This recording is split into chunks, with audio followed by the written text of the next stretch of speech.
In fact, as he was trying to run, I was going to open fire. Because they already had the belief that he was mysterious, he could disappear.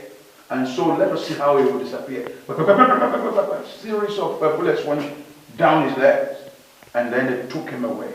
And that was how Mondosumba and others were subsequently arrested. The one on the right hand side is Lawrence Anini. The one in the middle is Yamu, the DSP Yamu. And the one on the left hand side is Ofege, that is Mondosumba. And the one over here, these people, they were notorious for their criminal activities. As a matter of fact, between 1985 and 1986, the old Bendel state boiled. And the fear of this was the criminal activities, the criminal acts of these people, these gangsters, this led by Lawrence Anini. In fact, at that time, you know what happened? Everyone slept with their two eyes opened for fear of being lynched by these criminals. Anini became like a myth, and there were rumors that he could appear to disappear. And so how would you tackle such criminal?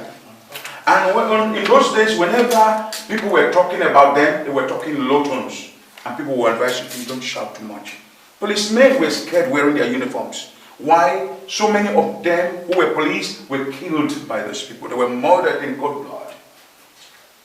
Until one day, Ibrahim Babangida was forced to ask Akagoshu, who was then the IG of police, where is Anini, at the Federal Executive Council meeting.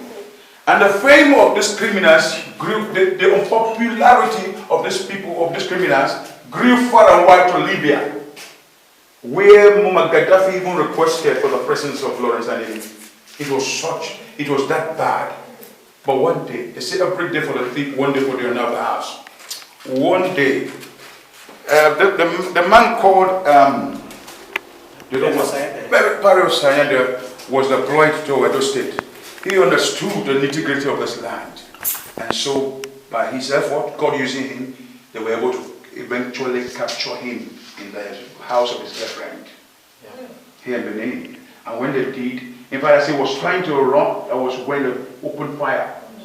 Because they already had the belief that he was mysterious, he could disappear. And so let us see how he would disappear. A series of bullets went down his legs, and then they took him away. And that was how Mondosumba and others were subsequently arrested. They were arraigned before the magistrate court, who subsequently sentenced them to death by firing squad.